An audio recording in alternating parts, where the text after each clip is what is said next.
games the last 3 days, I believe. Today's their day off. They're coming in after a loss. So I'm sure they'll be in a good mood. And we have a lot of respect for this team. That's why we scheduled them. And our trip to Canada, for those of you that were there, you know exactly what I'm talking about. There's outstanding basketball throughout that country. Obviously, it's starting to become well known at the grassroots level and the high school players. But the collegiate teams are really good as well. And I think Ottawa's tremendous. I think James is a tremendous coach and very innovative. And they play an extremely high level. They play the other night, they take 68 shots, 48 of them are threes. That's a lot of three-point shots. And at the same time, the scariest thing is all the offensive rebounds that they got out of that. So like one of the biggest keys in this game is going to be the 50-50 balls, because they're used to the 24-second clock, and at the same time, they're used to stealing possessions inside of that. But as far as their team, tremendous condition. I think they move the ball extremely well. They can play out of the post where they try to create some 4-around-1 to create some isolation in the post, get you to overhelp and kick it out. Their whole offense is predicated on penetrate and kick, getting you to overhelp. And they're very quick in transition. They space the floor. They don't put anybody out on the court that can't make a play. And their penetrate and kick game, especially over the weekend, has been phenomenal. So we think it's going to be an excellent test, just as next week will be with Bellarmine. And we're excited about it. As far as where we stand, we're dealing with the aches and the pains and the recoveries and things of that nature right now. Not sure if we'll have Colin Hartman tomorrow night or not.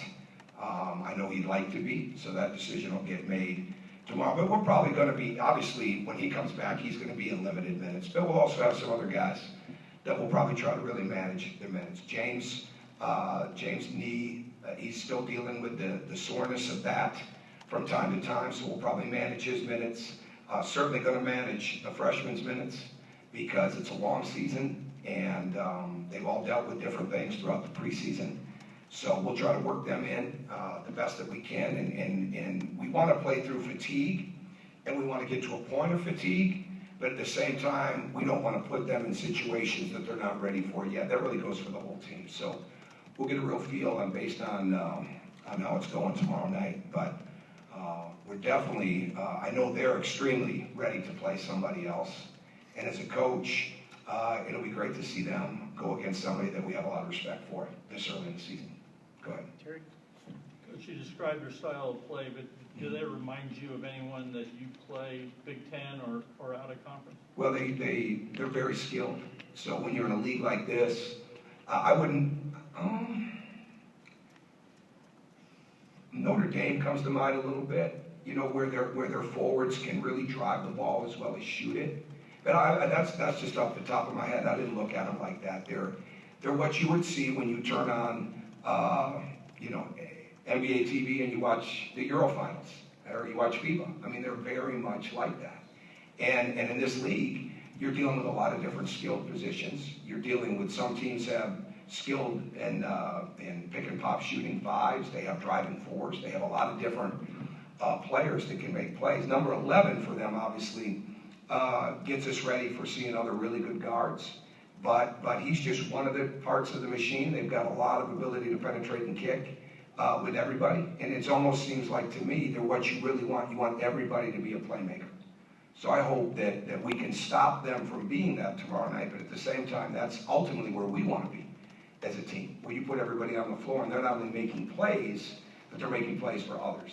And I think they do a really good job of that. And I guess, how much can you, and maybe this isn't the way you think about it, but look at the way you played last year against them, look at the way you played tomorrow night against them, maybe knowing some of the personnel changes that guys have a year of experience, sure, and say, and pinpoint specific areas where maybe you've made some strides in comparing those two. Sure, well, I don't know if you can do that.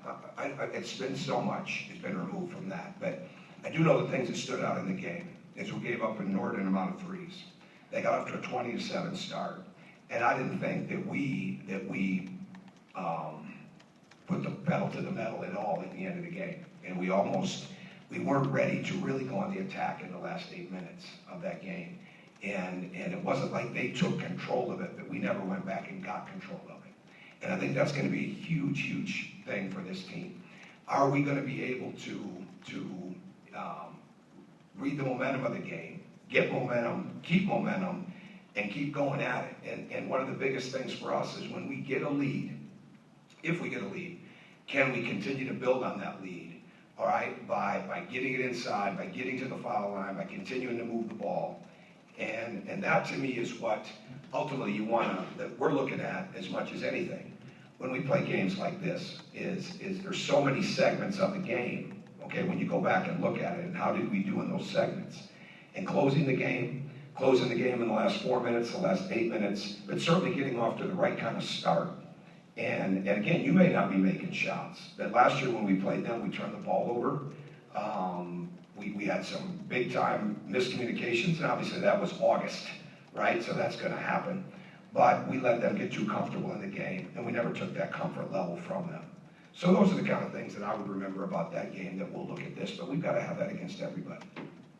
Hey, Tom, defensively, what do you want to see? What are you looking for to see in terms of improvement in Well, it starts with transition defense, because we've really got to get back and find shooters, and that prepares you for all the good teams that you face, because everybody that's running the court for them, they're a quick-moving team. They play off the pass far more than they play off the dribble. Okay, there's a couple guys that really penetrate and kick, but they make the next pass like it's breathing, and that to me is what we've got to get back and stop. Our post defense, certainly that's going to be a concern because of the newness of our team, because of the fact that the only returner, and he hasn't been out there in a couple of weeks, is Colin Hartman, that guarded people on the front line. Certainly Yogi has, Troy has, but where they've actually really got to guard those people. And tomorrow night will be a little bit more 4-round-1 if they play the way that they've played, and maybe with one, true big guy that plays around the basket area. But we've got to get better at everything in that sense. So your post defense, controlling the paint, and then the next biggest thing is, can we make adjustments on the fly in the game with our ball screen defense, with our post defense, if we change defenses? We certainly haven't done much of that yet. We haven't really worked very hard at that. But we do want to be able to challenge their personnel throughout the game. And can the team make adjustments on the fly with that? It's an acquired art, and we've got to start working on that tomorrow like we have in practice. How much time? Mike, go ahead. I'm sorry, Mike. Yeah, I'm sorry. It's still early November, and it's an exhibition game. Do you think you'll reach into your bench and try some things that maybe you wouldn't do? I'm not sure yet. Yeah, I don't know. I mean, different lineups at times. Yeah, I would go with that, but who starts, who finishes. It's more important to me right now that in an exhibition game that we are managing the minutes a little bit. And but then there's definitely a couple of lineups that if it presents itself, I'd like to see how that is. But really, it's getting people to play, getting them at game speed, and them finding out what their game speed is, and how far do they play over it once they hit that wall of fatigue. That's the biggest thing to me. So I was to kind of go with that actually. How much have you guys kind of worked on just maybe playing bigger lineups at times too, maybe just playing Thomas and Max at the same time? We do that different times in practice, and we truly don't have a lineup right now. I mean, we don't. I mean, I just don't. And so it's really a matter of mixing and matching and getting guys comfortable. And then it's taking things like from the other day, things that we didn't do. It doesn't matter who's in there. If we don't roll better when we set a ball screen, okay, and force some rotations, then that hurts our whole game. So it doesn't matter if it's two forwards together, if it's Troy in a position, it doesn't matter. And again, we wanted to have some good mix of battles the other day, and mix some matchups and things like that where guys had to guard different people. But we will definitely play that. I mean, I've said a long time ago, the whole being married to the three guards all year long. I'm not married to that lineup at all. Married to Joey, not that lineup. So, go ahead. You talked about last year having to be unconventional on defense without maybe like that I don't want to say just a rim protector, but that big presence inside. As good as they were in that game in Canada, and as good as you've talked about them being coming into this game at driving, kicking, moving the ball, is this a good early test of basically maybe some of those big guys' ability to sort of anchor the post and not allow some of that? Maybe not. Maybe, depending on our coverages, it's more about not overhelping in this game, no matter who's there, because they're going to stretch you out, right? And so invariably, no matter what you're used to guarding, you're going to have to go guard the perimeter. That's one of the reasons that we took this game, because and they're better than I even thought. They're better than they were a year ago, and they've had an incredible run over the last 3 years there. So to me, we cannot get into a position where we've got to be over-helping on the ball because we couldn't contain the ball, no matter who that is. And certainly we work on scramble defense, we work on shot clock defense, we work on shot challenges. But the big thing is going to be not over-helping. When we become an over-help team, just like when people over-help on us, it allows us to play at a speed that we want to play at.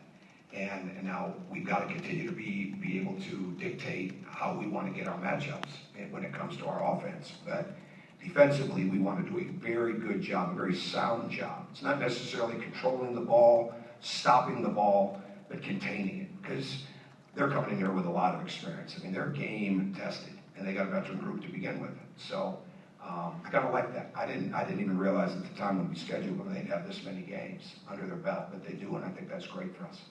Last question, Justin. Yeah, I got to go to Rex. When you start planning out exhibitions in advance, I mean, what are some of the main things you hope to get out of your exhibition season, and how much more do you think you could get out of this one, given how young you are, and then the competition? Well, we wait late for a reason. Some were different matchups, like especially once the Maui matchups came out, and you start to, if you have the luxury of it, which we did, to be able to make some decisions late and know that we were going to get a good team. We knew really coming out last year in the back of my mind that I would love to play, one of those teams. I'd like to get Carleton here at some point and down the road. And we want to play one of those teams because they really, really test you. And again, they have so much that you're going to see when it comes to skill. But the Bellarmine situation was one that we've talked about that. Scott and I've talked about that in the past, and it just worked out. It's not the perfect day for me as far as like day of the week, but it works out in the sense of a good timing before we start our season, because it'll allow us to then take a day off and have a couple days to get ready for Eastern Illinois. But to me, you want to get, there's certainly times where you're going to play teams in state, which we have pretty consistently. We'll do it again. But you're really trying to look at it. We put a lot of research into that. A couple guys on the team really, really do research the lineups, research the film. Then I'll start to look at it, and we start to look, okay, is this team going to really spread us? Is this team going to be really physical? Next week, Bellarmine will be extremely physical, right, and a great screening team. And it just continues to prepare you for the myriad of things that you're going to see from a team that's very, very committed to their half-court offense and defense.